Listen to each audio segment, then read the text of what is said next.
the Liggins, the Duncans, and the Williams family. Ladies and gentlemen, we are all in the building.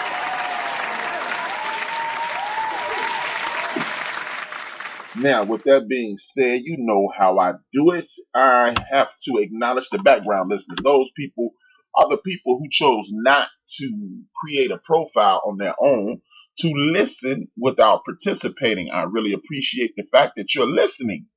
The fact that you're listening means you respect what I have to say, and I respect the fact that you're doing that. So big ups to the people who are in the background participating. Listening but not participating. Thank you very much. And I got a light chat room today. I'm assuming it's going to get thicker as the show goes on. You will get acknowledged as you come in. First and foremost, I'd like to say big ups to my main man from out west here in Chicago. It's my man DJ Chucky's in the building.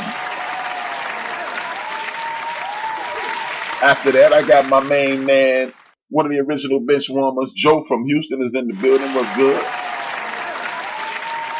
And then there's the aforementioned, the whack Miss Unique. She's in the building. Much love. My buddy. We go way back. We go way back. That's why I can diss her like that, because we got mad love for each other. I got the number one chief rocker that don't drink no cheap vodka. If you are a follower of the end of the Built for This network, I need you to, and you didn't listen to the show yesterday at 9 a.m. Central, 10 a.m. Eastern Standard Time, go listen to it right now. Right now, because you can come back and listen to my show as well anytime you want. But I need you to check out the number one chief rocker, Jersey Burn, the Master Blasters in the building. Much love.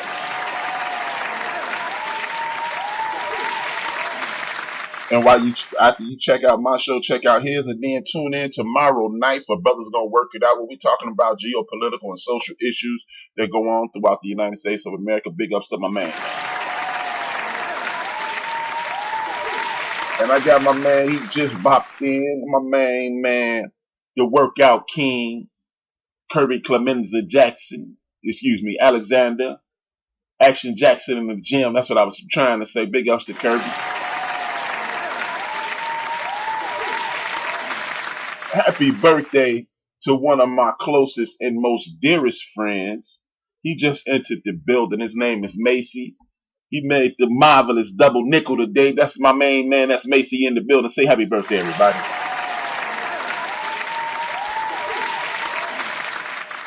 Big ups to him, man.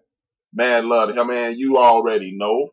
I got holding down the entire left side of the map. Dopest DJ west of the Mississippi. South Central's own D Great. Hit that Abby, follow the man. You will get some dope music. Big ups to my man.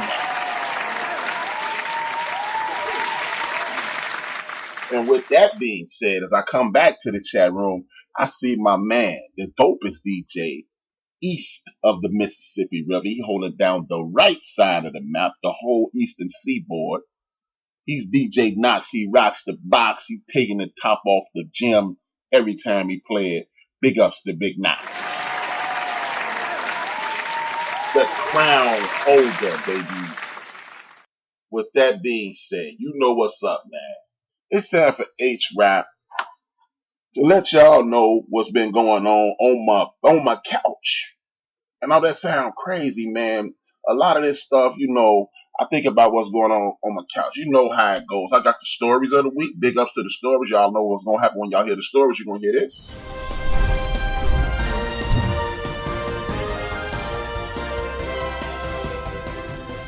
And then you got the Supreme Court. If you don't know what the Supreme Court, that is the 1, 2, 3, 4, 5, 6, 7, 8, 9. And then you got the NFL, NBA, and other sports news that you guys can talk about. You can talk, bring it to the chat room if y'all missed something, or if you want to have a discussion about something. You can always bring it to the chat room. I got my man Big Illinois in the building. Much love to my love bro. Mad love. So you know how we do it, man. This is the End of the Bench Podcast, taking off episode 220. It's called No More Talk. And that's part of the story I'm going to talk about, because we have allowed mainstream media and the people who are in charge to take over a specific subject. I'm going to start off with the NCAA. Football is back. Big ups to football. We back in the building. Football is real this weekend. Man, the University of Miami, I think that's almost the mascot. That's almost the big time college official community, our community's team, because the way they got down in the '80s, the U with the with Michael Irvin and that crew, I think everybody from the hood kind of adopted that team. Even if you got your own team, you kind of got mad love for the U. And they went up with their interstate rivals, University of Florida.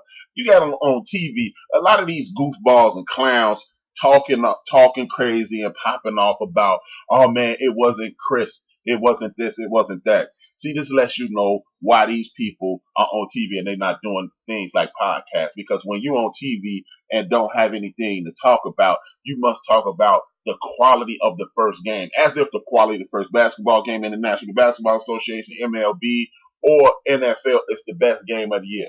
No, this was an entertaining game. Let's not forget, we are doing this to be entertained. We are sitting in front of our TVs to be entertained. Scoring is entertaining. As the season wanes, then you'll get better defense, more crisp activity, and we'll be putting ourselves in a situation to whereas you'll be able to sit down and watch quality football game. With that being said, damn what you heard. I didn't even watch this game live, and I'm kind of glad I didn't. I might start doing this. What I did was record it off ESPN2 and watch it and fast forward through the commercials. Well, as I was watching this, even though I will critique the quality of blocking, I will not critique the game. It was an action-packed game. I don't like Felipe Franks. I do like the new kid Williams out of the state of Georgia. The University of Miami, aka the U, seems like they're on their way back. I got to give a big ups to that game. I was wildly entertained. If you wasn't, sucks to be you, holla at your boy. Now, another game that was on, most people didn't pay attention to this. I told y'all, man, I'm a football crackhead. Football is literally the crack that I use. That's how I get high. I can sit up and watch football games from 9 o'clock in the morning to 10 o'clock at night and not move. Only thing I need to do is get up, hit the brush on the teeth, wash my face, then sit right back down on my couch and watch football all day. The reason I say that is this. The University of Arizona, which has one of my favorite players, Khalil Tate, versus the University of Hawaii. Anybody that knows anything about college football knows if you play in the University of Hawaii, you're going to get a high-scoring game. It's going to be action-packed, and they did not let you down. This game ended like the 1999 Tennessee Titans Los Angeles Rams game with a tackle at the 1 yard line. It was spectacular. I think I'm to the point where I'm thinking Kevin Sutherland may just be an offensive coordinator. He might just be an offensive coordinator because his defense was tough. But I'm not going to count him out. But it was a whole lot of missed tackles and things like that. Big ups to Arizona versus Hawaii. Khalil Tate getting adjusted to that situation. He may be, keep an eye out for him. He might be the most dynamic player in college football this year. Big ups to them for that. We're doing this action break. I got my girl Denise Milk and Cookies in the building. Much love. Thank you for the support. Big ups. And I think I got my girl DJ Nunu in the building. I think I saw somebody say, yes, I got DJ Nunu from MCDE. I need you to hit that Abby on her and DJ Chuck, as well as D Great. I didn't say hit it on D Great, but I need y'all to do that. Support the movement of our community's podcast. That's the only way we're going to be successful. That's the only way we're going to be able to grow. Much love. Now, I got an issue. It's not even an issue. I want to bring up something. And University of Alabama. See, this is why I hate the fact that we don't go to a lot of these HBCUs.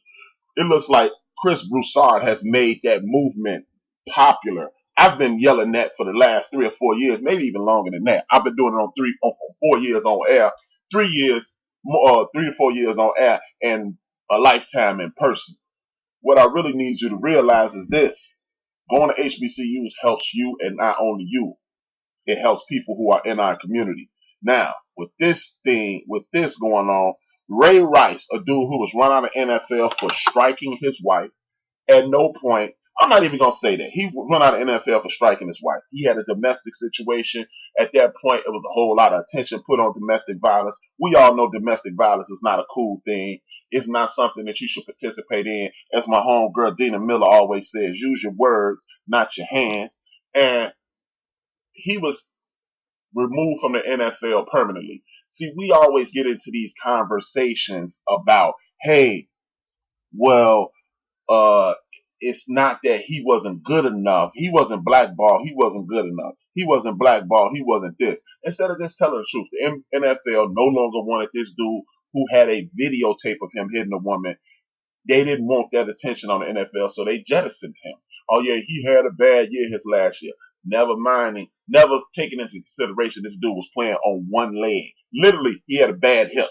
So Ray Rice was recently at the University of Alabama speaking to the young men about domestic violence and how to conduct yourself. See, these are the things that I've been talking about for years. Instead of bringing in cats like Ray Rice, which I got mad respect for because he fessed up to it. He ain't fighting. He ain't bucking or anything.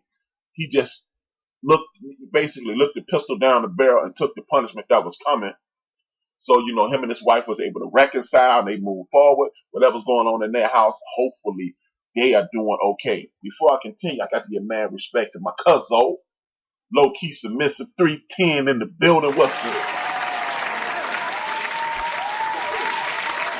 Now, with that being said, Ray Rice was speaking at the University of Alabama to help these young men. I appreciate the fact that Nick Saban is doing this. But even though I am truly speaking out of ignorance, but I've never heard of this, I know people who go to big-time college programs and they've never said they offered it. But even I had Lynn Elmore on, and he said maybe it should be something like a class, which I think it should be more. But how about getting these young men some talk therapy? Getting all these college athletes some talk therapy. Because if you are dealing with something that, if you're dealing with anger management or PTSD, post-traumatic slave syndrome, look it up online. It's a real thing.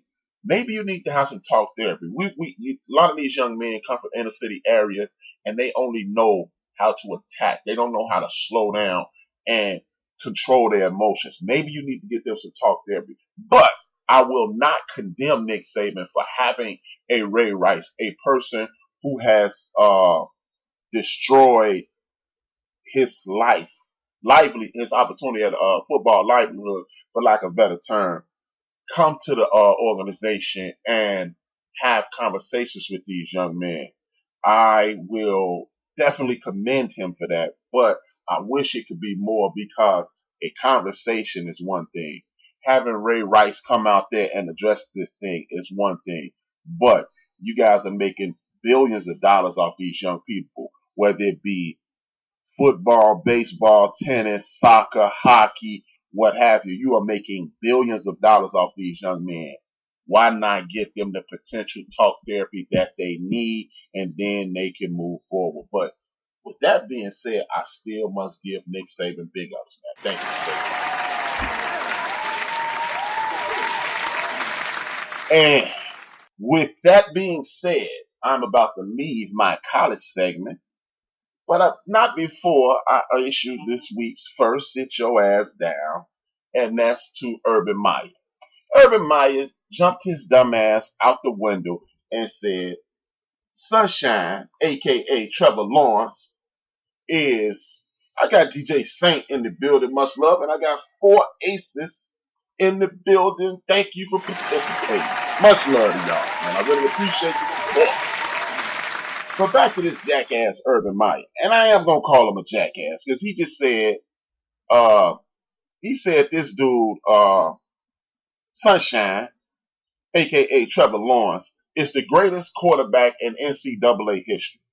Now, I'm not about to give him the pass that Fox Sports 1 and ESPN and other outlets have given him. Oh, well, maybe he meant this and maybe he meant that. No, he said what he meant. Like when these athletes misspeak, like when the young brother Kyler Murray said, hey, Patrick Mahomes said, I can't be worried about winning MVPs. Maybe after win a Super Bowl, I can get complacent. They know what he meant. Maybe